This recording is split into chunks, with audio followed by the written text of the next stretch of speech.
Assalamualaikum warahmatullahi wabarakatuh. Di sini kelompok kami akan memaparkan tentang kerangka konseptual dan pengembangan hipotesis.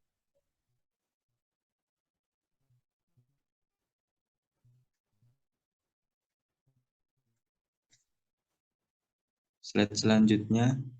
Kelompok kami, kelompok 3 beranggotakan Aurelia Rida, MPM 0051, saya Mustafa Ahyar, NPM 0061, Aristawati Laili, NPM 0077, Lia Himatul Musrifah, NPM 0087. Selanjutnya, kerangka teoritis. Pengertian kerangka teoritis atau theoretical framework menunjukkan keyakinan pada bagaimana fenomena tertentu atau variabel atau konsep saling terkait satu sama lain, dan penjelasan tentang mengapa bahwa variabel tersebut saling terkait satu sama lain. Baik model dan teori mengalir secara logis dan catatan penelitian sebelumnya dalam bidang masalah tersebut. Selanjutnya, slide selanjutnya yaitu proses membuat kerangka teoritis. Membuat kerangka teoritis, cara-cara pertama yaitu 1. Memperkenalkan definisi dari konsep atau variabel dalam model. Yang kedua, mengembangkan model konseptual yang memberikan representasi deskriptif dari teori. Yang ketiga, menyatakan teori yang memberi penjelasan untuk hubungan antar variabel dalam model. Dari kerangka teoritis, kemudian dapat disusun hipotesis yang dapat diuji untuk menguji apakah teori valid atau tidak. Hubungan yang dihipotesiskan tersebut kemudian dapat diuji dengan analisis statistis yang tepat, sehingga seluruh penelitian bergantung pada dasar kerangka teoritis. Bahkan jika hipotesis yang dapat diuji tidak perlu disusun seperti dalam sejumlah proyek penelitian terapan. Penyusunan kerangka teoritis yang baik menjadi hal penting untuk menguji masalah yang sedang diteliti. Karena kerangka teoritis melibatkan kegiatan mengidentifikasi jaringan hubungan antar variabel yang dianggap penting bagi studi terhadap situasi masalah apapun. Selanjutnya,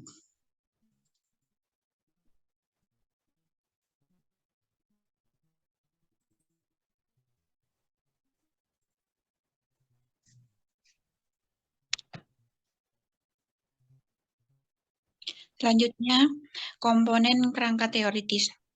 Kerangka teoritis yang baik mengidentifikasi dan menentukan variabel-variabel penting dalam sang relevan dengan definisi permasalahan dan selanjutnya mendeskripsikan serta menjelaskan hubungan antara variabel-variabel tersebut.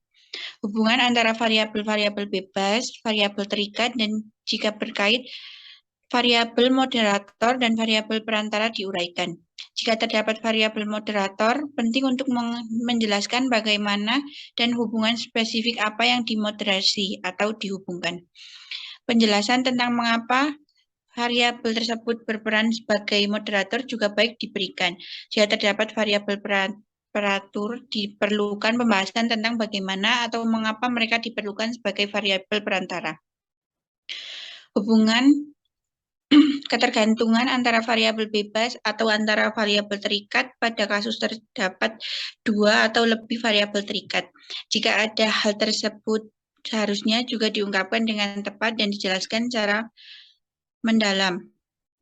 Slide selanjutnya, perhatikan bahwa kerangka teoritis yang baik bukanlah kerangka yang kompleks. Terdapat 3 ciri dasar yang harus dimasukkan dalam kerangka teoritis.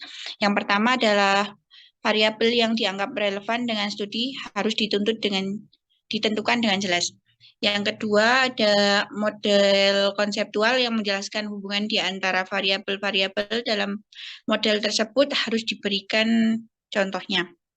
Yang ketiga ada penjelasan yang jelas mengapa kita memperkirakan bahwa hubungan tersebut ada.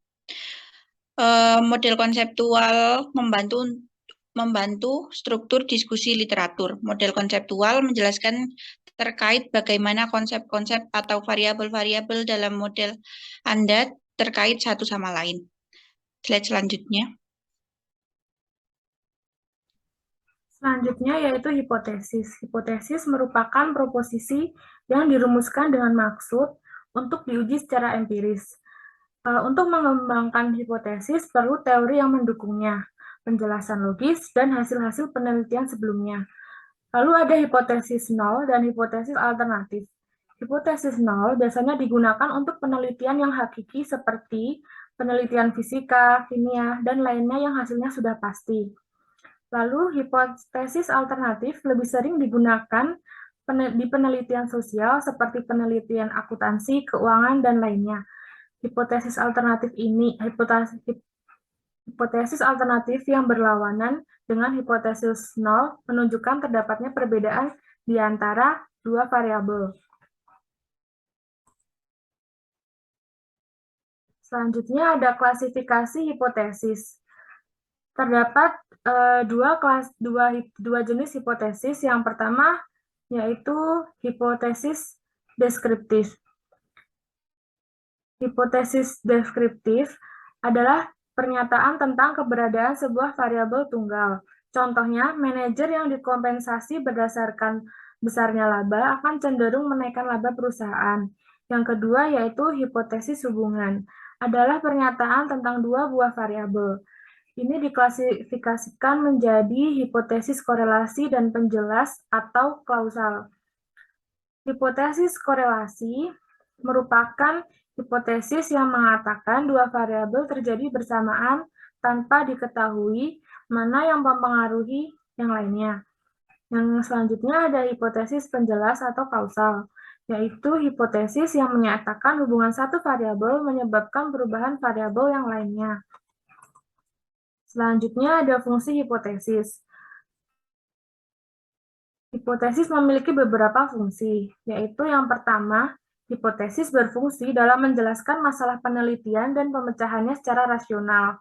Yang kedua, hipotesis berfungsi dalam menyatakan variabel-variabel penelitian yang perlu diuji secara empiris. Yang ketiga, hipotesis digunakan sebagai pedoman untuk memilih metode-metode pengujian data. Dan yang terakhir, hipotesis berfungsi menjadi dasar untuk membuat kesimpulan penelitian.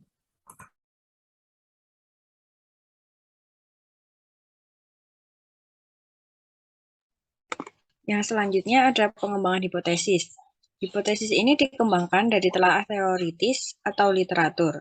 Sumber dari telaah literatur berdasarkan dari literatur yang dipublikasi seperti jurnal, buku, teks, dan teks database. Atau literatur yang tidak dipublikasi seperti skripsi, tesis, makalah seminar, dan pengembangan hipotesis sendiri ada 5 komponen. Yang pertama ada pendahuluan literatur yang berisi pengenalan mengenai pokok bahasa dan sistematika pembahasan.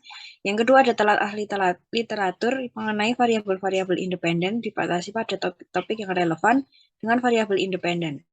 Yang ketiga, jika ada lebih dari satu macam variabel dependen, perlu dipertimbangkan untuk menitikberatkan telaah pada satu variabel dependen yang penting. Yang keempat, memberikan perspektif teori pada jawaban masalah atau pertanyaan penilaian yang dinyatakan dalam rumusan hipotesis. Yang terakhir ada rangkuman yang memberikan penjelasan mengenai pokok-pokok bahasan. Next.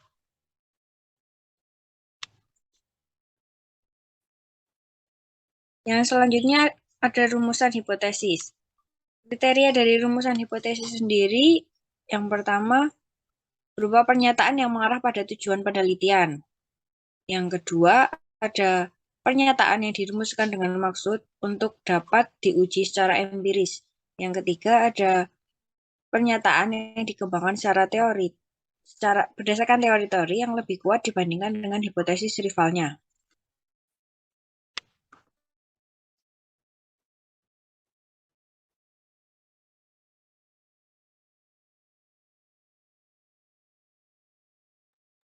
Yang selanjutnya ada langkah-langkah pengujian hipotesis.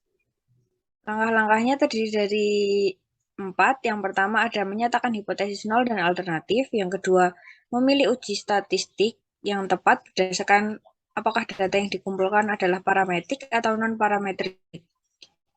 Yang ketiga itu menentukan tingkat signifikansi yang diinginkan dengan nilai P sama dengan 0,05 atau lebih atau kurang.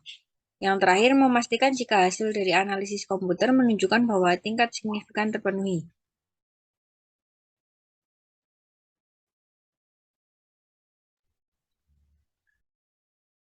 Terima kasih. Sekian presentasi dari kelompok kami. Mohon maaf apabila banyak kesalahannya. Wassalamualaikum warahmatullahi wabarakatuh.